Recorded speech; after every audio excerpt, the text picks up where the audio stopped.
The NFL draft is only days away. Who is your team going to draft? Hopefully the Chargers stick and pick a wide receiver. That's my wish. But welcome back to another episode of the BuiBros Football Podcast. My name's Quinn Bowie. I'm one of your hosts, and I cheer for the LA Chargers. Across from me, my brother Brandon.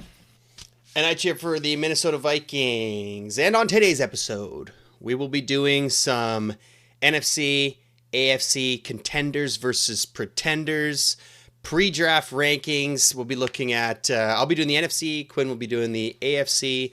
We'll be looking at all 32 teams, predicting where they'll end up, seeing who's in the playoff picture, who's contending, and who's not, and who's pretending to be good in this league. So that's what we're going to do today. We're very excited. Absolutely. And if you're with us today, thank you so much for stopping by. We do appreciate you being here. But please make sure to subscribe, like the video, hit the notification bell. It really does help the channel out. And most importantly, it lets us know that you're listening, that you enjoy what you're hearing. And we can all enjoy football. Yes. What's going on today? We're going to start with Brandon and the NFC. Brandon, who is a contender? Who is going to be in the playoffs in 2024? Who is a pretender? Who can you pretty much pack your bags? You're out of here. Better luck next season. Take us through the NFC. Okay, well, first off, I'll start by saying that the Vikings will always be contenders, obviously. So clearly they're in there. Of course. But yeah, just looking at my list here that I made, we went through the schedule of each team and kind of got a win total for each one to see where they might land in our personal rankings. I have some obvious garbage teams, to put it nicely. I think that most people might have these same ones. I'm ready to be surprised, but just straight off the bat, like I've got the Panthers at 5 wins, which might be generous. Looking through, yes. I felt like splitting some of the division, and I can't remember exactly who else I gave them a win to, but I felt like they have a chance. You know, last year wasn't great at all. They could kind of pick it up a bit, but only a bit in my book. So yeah, I got them at 5 wins, and that's the bottom. So the NFC is, in my ranking here, doesn't have one of those 2023 Panthers, in the conference. Texans. So what's that? Like the 2023 Texans, they started off the year. It was kind of. No, sorry. I mean, they don't have hope. they don't have a Panthers from last year who's horrible. You know what I mean? Like 5 wins is still pretty okay. I'm talking like last year. I think they had 4 or something, or 3, or I don't know what they had, but they were damn horrible. So anyway, so easy. You can eliminate the Panthers from there. The other 2 that I have mixed in with them at 6 wins is the Giants, which we'll see what they can do. They could maybe draft a quarterback in the draft, someone they like. But even if they did that, I doubt that they would have them start. I'm sure that they would play their incredibly high-paid quarterback in Daniel Jones and see what he has left in the tank. Maybe he could pass the reins to their rookie in the coming years, something like that. But I don't see the Giants crushing it, so I've got them down here at 6. And then the last one down here is the Cardinals, which I am excited to be surprised by. I really like the Cardinals. I really like I've always liked the Cardinals. I don't know why. The Kyler Murray story, I really like him. I think he has a lot left to show the league. And then if they draft a wide receiver before you guys, maybe, they could have a spicy offense. So I'm excited to see them play, but I don't have high hopes. I guess I have high hopes, but I don't have high expectations. And so those bottom 3 teams, I can easily just slop right into the pretenders, like no doubt about it. Boom. And that's the bottom tier. Yeah. I don't know if you agree with me, let me know. If you don't, also let me know. Jump in here whenever, because there's a lot of conversation that can be had around these teams, right? Like they could pop for off. sure. They could. Yeah, and I think you're spot on with the Cardinals out of that group of a team that could potentially pop off with Kyler Murray being fully healthy for the entire season. Obviously, going to be a big help. And like you said, if they can get one of these top tier wide receivers, they've got Jonathan Gannon as their head coach going to year 2, who is the defensive coordinator for the Eagles when they were crushing it a couple years back. So if they shore up the defense, get that assorted, and then that spicy offense, then they could definitely surprise a few teams. And in the NFC, where I feel like it is potentially a little bit more top heavy, and there is room to sneak in that wild card position, right? Mm-hmm. Out of those three, I'd say the Cardinals could potentially be that team. Yeah. Like spoiler alerts, right? I had those two, the Giants and the Cardinals, at 6 wins, but my lowest wild card team has 8 wins. So it's kind of like, you know what I mean? They could sneak in there in if you're going off my rankings. But so I did the bottom 3. I think I'm going to talk about the top 3 here, which I think will have no controversy as well. We're going to go with the Niners at 12 wins, 5 losses. I think that's pretty standard amongst most people's books. Yep. They have a great team all around. We'll see. I know they lost some guys on the defense, but at the same time, like, it's just the Niners. It seems like their personnel is always so great, doesn't matter who's playing, that you just kind of chalk it up to great coaching, great development of these players. So I have faith in the Niners. And I have more faith in the Niners this preseason than I have in previous preseasons. We didn't really got the full Brock Purdy picture. Exactly. Right? Last year, he started those 5 games to end the season and then got injured, and then you didn't know what was going to go on. Not last season, sorry, the season prior. You didn't know what was going to go on. So in the preseason towards last year, you're like, are they going to be good? Who knows, right? Is Brock Purdy like that guy? And he proved a lot last year. So, and then even the year prior to that with Trey Lance, Jimmy, was Jimmy G there still? Yeah. Jimmy G, Trey Lance, and I think they made it to no, they didn't make it to the Super Bowl, but they were a great team that year. But the preseason prior, they've been great. You're thinking, I don't know, like the Rams had just come off that Super Bowl win. So they finally got your trust. They have my trust for years sure, of making it. Well, and you know what? I think I was in the minority. I think I think a lot of people had a lot more faith in them than I did, and I was wrong. Right. So I'm jumping on that bandwagon of thinking that they're good because they are. So we'll see how that goes. 100%. But that's the number 1 team in the NFC for me. Number 2, I have it solid. There's no ties here. There's no nothing. Is the Eagles at 11 wins. Like I said before, I don't like the Eagles, but I like that team. Like I like the players are awesome. I don't have any disdain or I don't dislike any of their players. Yeah. I hear you. If the team was anywhere else, it's a cool team. I'd root for those guys. But anyways, all that aside, the Eagles are a good team. I think that they'll be solid number 2. I think last year was odd. They started hot, kind of had a couple fumbling wins, but they were still wins. And then they kind of crashed towards the end of the season, but it seemed odd. It didn't seem like they were playing to their potential. So I think this year they have a lot to prove, and I think that they will prove it.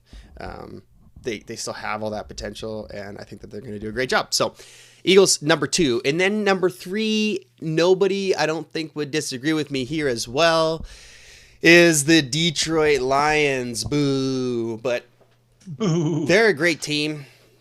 Great coach. They like playing for their coach. They play hard. They play with heart. They play the game in, some would say, like the right way. You know what I mean? Like they play a good, honest game. So I really like the Lions team as well. And I think that they'll be contenders, like very big contenders, at least in the NFC. So Very Are excited. they going to be perennial contenders, Brandon? It Like, sucks. as a Vikings fan, it's got to be tough. I mean, coming from a Chargers fan, every year the Chiefs Yeah, are it's just crying out loud, and there's never been a time, except for maybe last year, where you go, where you even really dislike the Lions. You know, even being in a division with them, they were always so down. You know, they were right, always yeah, so not talked about as anything but in the conversation for being worse than the league. So I never really built up too big of a dislike for them, you know, that I have with right. the Don't kick them Packers. while they're down, right? Yeah, exactly. Like it's you want them to succeed because succeeding for them is getting 6 wins in a season. You know, it's not like I don't want them to win the Super Bowl, but that was never on the table. You know, you just Right, think, and it's remarkable that that's a topic of conversation now. There yeah, is hope for that. it's incredible. So last year it was a little bit, you know, it was shoved in your face a lot, which sucks as a Vikings fan, but you can't be too upset because it's like, well, every fan should be able to experience something like this. I hope to also experience that, you know. Right. We've had some close calls, but every fan should be able to enjoy the sport and enjoy and have success with the team. So I feel for the Lions fans, and I'm happy for them, but that's wearing off pretty quick here. You know, if they start smacking us around and 2-0ing us every season, you know, it's not going to be. I'm not going to like the Lions for very very long. But yeah, so that's the bottom three, top three. Any thoughts on the top three there? Like Niners, Eagles, Lions. There could be, you could toss the Cowboys in there, or maybe the Packers in there. But Right, but that's exactly it. You could and maybe, but I think I agree with you there. Niners and Eagles at 1 and 2 for sure. Niners, very obvious choice. I just think they're a unit. They're an absolute unit over there. Kyle Shanahan has just done an incredible job with that team, and it just seems as depth on depth on depth, and everybody's playing to their fullest potential. They've got Mr. Irrelevant coming in there, making everybody, even pause for a moment at how much you have to overdraft quarterbacks in the league, and they can still win. So they're absolutely up there. When you get to the Eagles, you were talking about the point where they were starting to win, but it was getting a little bit more questionable in how they were doing it. And it's you could totally see that point, and that you could pinpoint the peak of the Eagles season. And that was that last win where they just barely eked it out, and then they just collapsed all the way right out of the first round of the playoffs. yeah, ugh. It's sad. It's sad for the players. But this year, they got rid of most of their coordinators, offensive coordinator coming in from the Chargers, Kellen Moore. So I think there's a lot of potential there. And then Vic Fangio, I'm pretty sure, came from the Dolphins. Yeah, he did. For defensive coordinators. So they've got veteran play callers over there, and now we'll see what Nick Sirianni is about. This guy's tenure as a head coach has been all over the place. Yeah. I mean, very exciting to be an Eagles fan, but the highs come with those lows, and let's see what this next chapter in his tenure will be. That's the and sport, then yeah, right? the Lions. Exactly. Yeah. Lions at 3 makes a lot of sense. Just building off their campaign, they've got a lot of the pieces. They've been drafting well too, so they're still young at many important positions.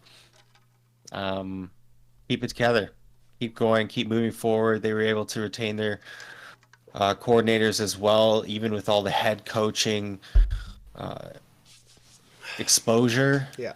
During the hiring cycle. Yeah. So 1, 2, 3. no qualms there. But now we get into that middle realm there. Yeah. So how do you want to proceed? Are you going to go back to the lower half, or are you going to continue to go for the rest of the playoff teams? I So think you've got I'm gonna 1, go, 2, and 3. I think I'm gonna go the lower side. I guess All right. maybe I'll finish out the top 4 with the last division winner, actually, which possibly to nobody's surprise, I have the NFC South is the Atlanta Falcons. I have the Atlanta Falcons winning the NFC South. Yeah, with a total of 10 wins, and I think that's solely because of my boy Kirk Cousins. Oh, I'm not wearing his jersey right now, but I would have flashed the jersey here. My boy Kirk, he's the man, and he's gonna do great things for them there, and I'm very excited for that. But I think that division is quite weak. You know, when I look at how I have them ranked here, it's pretty middling, other than the Panthers. But it's a pretty weak division. Nobody's expecting much out of anything there, except for the Falcons. I think the Falcons have, especially with the contract that they gave to Kirk, they're expected to do quite well this year. And so the expectations will be high, and anything but winning the division will kind of feel like a letdown, I think. I should say at the very least they got to make the playoffs, but they should be winning that division. So that's who I have 100%. As my number 4 seed. And I'm with you. That contract says we're ready to win now. We are just a quarterback away from contending, and the NFC South is weaker division. Mm-hmm. The aforementioned Carolina Panthers being at the bottom of the pack there, and then. Yes, Baker Mayfield has had this resurgence in his career with his second opportunity. They brought back Mike Evans on a 2-year mega deal. My goodness, that guy's getting paid, but he should. Never had a season with less than 1,000 yards. Can he keep it up? Who knows? But there's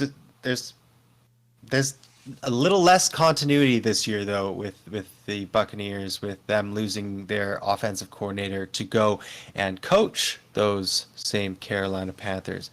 But besides that, they've got major pieces on offense, and I only see them as a threat. I know Derek Carr's over there in New Orleans with the Saints, and their defense has been good for quite some time, but they've been aging. Their offense. They've got Chris Olave there, who's been great in the first couple of years of his career. Kamara's getting a little longer in the tooth, and who knows with some of these off-field issues as well. Mm-hmm. How long is he going to be playing? I don't see them contending too much this year. Yeah, it's really just it's the Falcons. It's the Falcons. Mm-hmm. It's the Falcons, and then. I think maybe the Bucks could be in tension there, but obvious pick. I would agree with you with the Falcons. Yeah. So I'll leave the 3 wildcard spots as a mystery, but it's gonna be figured out here pretty quick just by naming who I'm naming as not in the wildcard spot. So first thing I will say, just to go off of what you said. Right away, I'm saying the Saints will not make the playoffs. They won't be contending. I think that it'll be, because I've got 5 teams here sitting at 7 wins. And so that's a really middle of the pack. There's not a few 8s and 9s that they're trying to get a spot. It's like these 7s could try to get there. But, there'll be all those, if this team wins, this team has to lose, this team has to lose, it's going to be a lot of that. This team has to tie. Yeah, exactly. So there'll be a lot of those scenarios that go on, I think, in the NFC race, just because it's so top heavy and then also bottom heavy. It's there's a lot sitting in the middle, and any of those guys can jump and any of those guys can fall. But what I have here is I've got the Saints at 7. You just spoke about them a bit. I don't really see anything there that excites me. So the Saints are not making the playoffs, and they're sitting at 7 wins. With them will be the Rams. I am just not at all sold on them these days. You got the Rams 7 wins. 7 wins. Aaron Donald's retirement Well, counts for 3 wins from last year. They had 10 wins last year? Yeah, 10 wins snuck into the playoffs. That's more than I thought. I don't remember them have. That's a lot of wins. Yeah. Yeah, I don't know. I don't feel it. Like, they just. Hey, the schedule. You know, they've got to play the Niners twice. Yeah, it's a tough. Yeah. But they also get to play the Seahawks and the Cardinals twice. But I split a lot of those division games when I was doing these, right? It's For sure. I don't, the Niners might sweep the division, but the Rams aren't going to beat the Seahawks twice and the Cardinals twice. It's just, it doesn't happen. You know what I mean? Yeah. But yeah, so I have the Rams and the Saints sitting at 7 wins. Along with the Rams, I have their division rivals, the Seahawks, sitting at 7 wins as well. Similar to the Rams, like, I like Matthew Stafford, but he's 1 hit away from being retired. You know what I mean? Like, someone will retire him with a hit, and that's really lame, Yeah, 100%. It's super lame. They have great offensive weapons, but they just don't have that. I know it's just 1 season we're talking about, but they don't have like the longevity for me to feel confident in anything that they're doing, really. So and like I said, I know we're talking about 1 season, just this season, but they just don't have. Yeah, like I said, it's just they're not selling me on them. So they sit there along with the Seahawks, and with the Seahawks, Gino had that, 1 great year. Last year, I feel like he struggled quite a bit. It wasn't the same. He was injured as well, but it just wasn't that same magic that everybody was talking about 2 seasons ago, which was super fun.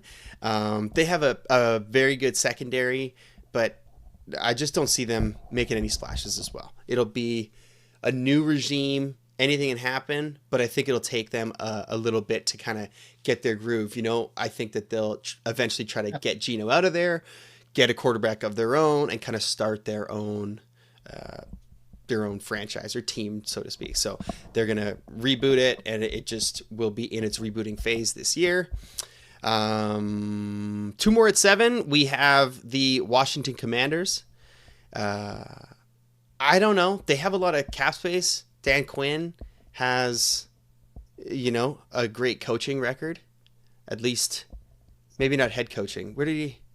Yeah, no, he has a pretty good head coaching record. Yeah, well, he has been fired from being a head coach, so it's obviously not what a lot of fans would have hoped. But definitely as a defensive coordinator, he's had a ton of success. And, coming from the Cowboys, like, their defense has crushed it. They've had some star power there, so it's obviously helped his job. So let's see what he does with the Commanders, spurning for your old team for a divisional rival. Yeah. That's a big move. That's a big move. They currently don't have a quarterback. I liked Sam Howell. He wasn't the guy, but I didn't think he was that bad either. So the Commanders have no quarterback now. They pick at number 2. They are presumably taking a quarterback. Jaden Daniels. You heard it here probably 100th time already. But Jaden Daniels. I think it's going to be Jaden Daniels. I think it would be very interesting from a Chargers perspective, just to quickly pause and that. I think the best case scenario for us is if they take JJ McCarthy. I think that is the best case scenario for the Chargers, because then it's Jaden Daniels or Drake May at 3 and 4. Yeah. Higher likelihood that we could get the Cardinals to move off that pick for QB needy team. Cannot wait. Only a couple days away. I know, I'm excited. You're going to be here too. We're going to watch live together, which is really fun. Yes, we do get to watch the draft live, and looking forward to that. 100%. Super fun. It's going to be great. But yeah, so to further expand on the Commanders, they aren't selling me. Like, I think they have a good base, And then with this rookie quarterback, hopefully this rookie can come in right away. Presumably they would start, and hopefully they have an impact. So 7 wins, just squeaking out of the playoffs. I don't really see too much for them. Maybe their future is bright, but this year is kind of a stepping stone year, so to speak. Yeah. The last team at 7, we'll call it 7.5. We're definitely this team is definitely a little bit ahead of the rest. It is your Minnesota Vikings. But they 7.5. 7.5 wins. Yeah, that's correct. Right. I actually think their win total is like 6.5. And when that came out, I thought that was so low. But So you're smashing that over. Big time over guy. But the Vikings, it sucks. It's like, how did we get here? How am I projecting them? Me, the biggest homer out there. How am I sitting here saying, yeah, we're not going to make the playoffs? That freaking sucks. But yeah, much like other teams, we also don't have a quarterback, Like, well, okay, I'm excited to see Darnold. I'm excited to see what he does. But hopefully we draft a quarterback. But again, that quarterback won't play this year. It just doesn't feel like that. It doesn't matter who it is. Even if it somehow is Jaden Daniels that might start for the Commanders, or Drake May that might start for the Commanders, or anybody who might start for the Commanders, they just don't start for the Vikings. You know what I mean? They might start in the next season, 2025 season. I don't know. I'm gonna say that if you are able to get one of the quarterbacks that you want, one of the top 4, presumably, if it's past top 4, yes, I agree with you. But if you get one of the top 4, then I think they're gonna start this year, and I think they're gonna start earlier. With these quarterbacks now, they're in a position with some of these bigger programs in college to start and make an impact right away for their team. Mm-hmm. I mean, yes, it's hit or miss, but 4 of them are going. I'm going to say at least 2 of them hit, and with how highly touted this quarterback draft class is, I wouldn't be surprised if more do as well. How crazy would it be if all 4 were hits? So then you get this odds. You get one of these quarterbacks. I think you guys could. You also could be that Cinderella team, right? Where low expectations, but you get the right quarterback, and he does get the start. Yeah. Hey, there is a pathway again in the NFC with it being so top heavy, bottom, like very polarizing. Mm-hmm. There's not a lot of contention in that middle. With that sea of 7s that you just talked about, my goodness, that is the worst position to be, because you miss the playoffs, but you're not bad enough to get one of these top picks in the draft next year. You're perpetually average. We're just gonna, and we're somehow gonna be ranked at the top of all these 7s. You know what I mean? Yeah. And we're gonna have the worst draft pick of these 5, and it's just gonna, along like mixed in with the AFC ones. It's just gonna be like, shit, we're picking 20. Yeah, you want that half win still, or do you want to go back to the 7 wins and go for a tiebreaker here? So lame. But okay, so that's the end of the 7s. The Vikings are the end of the 7s. We've talked about them enough. We can hit that up if we got time later. But to start, so there's 2 teams at 8 wins. And let me see. Okay, one of these 8-win teams will not make the playoffs. So the fact that there's an 8-win team making the playoffs, dude, we're dog over here. We're very mid. I think it was the same last year too. I don't know what the cutoff was. I think a 9-win. You think that was it? Got it. Yeah, dude, I think it was 9. I feel like the NFC last year was so okay, which in NFL terms is bad. No, for sure. They were just bad. Wow, they were just bad. Anyways. So the 2 teams I have at 8 wins are the Bucks and the Bears.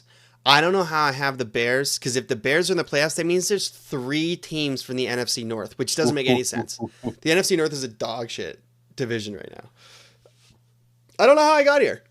But and the only one who doesn't make it is the Vikings. It sucks, dude. What the hell? Oh, yeah, you're looking forward to 2024. Dude, so bad. So the Bucks, like you mentioned before, you already talked about Baker Mayfield. I like Baker Mayfield, but we'll see how he does. We'll see. He did good last year for his expectation level, but his expectations are higher now. So Yep. We'll see if he can live up to those and hopefully exceed them. But I see them being a decent team that can make the playoffs next year. I think that's a real possibility, and we'll see. We'll see when the time comes.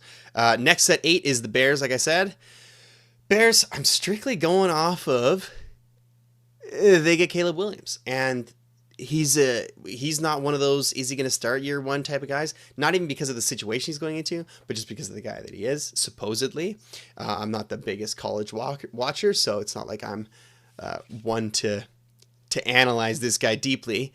But what everybody says is this guy's it. So I hope that he isn't for the sake of the Vikings, but I would never wish that somebody was bad. I hope that he's Brandon, so good in like 3 years after they trade him. It would be sweet. But yeah, so they potentially have a great offense that runs through a great quarterback, and we'll see. They easily could make the playoffs if he's a hit and he is developed enough next year to run an NFL offense. Then we should see a pretty smooth offense coming from the Bears, and they are again tied with the Bucks. I don't know how my tiebreaker here would work. I'm hoping that the Bucks make it instead of the Bears, but we'll see how that actually goes down. Next, our only 9-win team in the NFC is the Green Bay Packers. Oh. Boo. The NFC North is a little too high on this list. The Packers, I'm still not sold on Jordan Love, maybe because of obvious reasons here, but he I don't know. He did okay last year. When you throw to wide open receivers, it just doesn't. I'm not like, damn, you're good. Hey, but we're talking about similar situations with other quarterbacks who are set up for their system. Yeah. There are those game managers, and maybe Jordan Love is a fantastic game manager. I mean, he sat behind Aaron Rodgers. He learned. Mm-hmm. He has Matt LaFleur as a head coach who has done extremely well since he's taken over there in Green Bay. Mm-hmm. And it just seems like after last year, getting a full shot, a full chance at taking the helm of the Green Bay Packers, he did so well. Yeah, and it honestly, to me, it's show me that this isn't real anymore. I'm a believer after last year. I'm sorry to say it, but it just seems like another Favre to Rodgers, now Rodgers to Love. The Green Bay Packers did it again. I think I'm in the opposite. I'm like, show me that it wasn't a fluke. You know what I mean? Don't, or how do I word that? It's more like, do it again then, Do it again with a big contract, because he's got to he has to get re-signed here soon, right? Right. Because he's not under contract with them next year. I don't know how that works. Next year will be year 5, so they will have that. But they didn't take his 5th-year option. They re-signed him to a 1-year deal. This year is year 5. Excuse me. This year is year 5. So he is still on contract. I thought he had to sign a new contract this year, or this offseason. But anyways, either way, I hope he's great. I want all the best for everybody. I hope every player is great, and it's just a battle between great teams all the time. That's what I always hope. But just wait for us to get good too, and then maybe we could have those great battles. Anyways, the Packers at 9. That's what I have. I have them being the 5th seed. No, right. The 6th seed, actually. Because my final wildcard team tying the Falcons and the Lions at 10 wins is the Cowboys. I think it's just kind of a no-brainer. The Cowboys, I don't see them crushing it. I think that there's like a lot of baggage with that team. Right.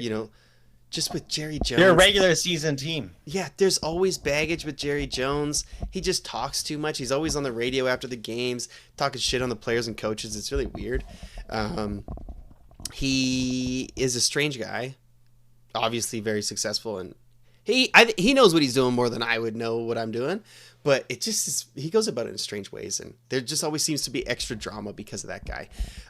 Then the Dak contract, the CD contract, they apparently haven't even started any talks on that kind of stuff. Micah Parsons contract. There's a lot going on there that's kind of strange. So there's a lot of weight and baggage, like I mentioned, on that team. But what I will say is that when there's stuff like that going on, and players can get a little diva-ish, possibly. Right. You need a coach in there that's one of those like fucking no bullshit coaches, and they added in a guy that transformed the Vikings from a fucking diva bullshit team to a non-bullshit team. Is their defensive coordinator Mike Zimmer. That's right. What he came in for, was this massive culture shock, and it worked, and then it just kind of stayed for too long. And he kind of was an asshole by all accounts. But maybe the Cowboys kind of need an asshole right now. I know that he'll only be working with the defense, but they might need something like that. So I have faith. I like Zimmer. I hope that he does well as well. But yeah, so that's it. The Cowboys in the 4th seed, Packers are 5th at 9. So I'll go through it here really quick again. We've got Niners in 1, Eagles in 2. And then the Lions and Falcons would be in 3 and 4 with a tied record. I'm not sure how that tiebreaker would go. I'll give 3 to the Lions because I just have more faith in them. And then Cowboys at 5, Packers at 6. And then we're going to axe the Bears and toss the Bucks in there at 7. So those are people who are contending in the playoffs. If I can add in another contender, I'm still tossing the Bears out of there, and I'm saying the Vikings will be contenders for the playoffs. Right. I can't call them pretenders because there's no way that they're just too good. They're just always too good. They're they're the best. I get it. It's blasphemy. And now looking at where you have the rankings here in the NFC, I agree with you almost entirely. Where I do not agree with you is for that 7th seed. You think the Rams? You know it. You absolutely know it. Now, of course, I need to go see. I need to see who their opponents are for 2024, because perhaps they have this crazy schedule where they're facing all number 2, I guess they would be facing in the division, and everybody got so much better this year.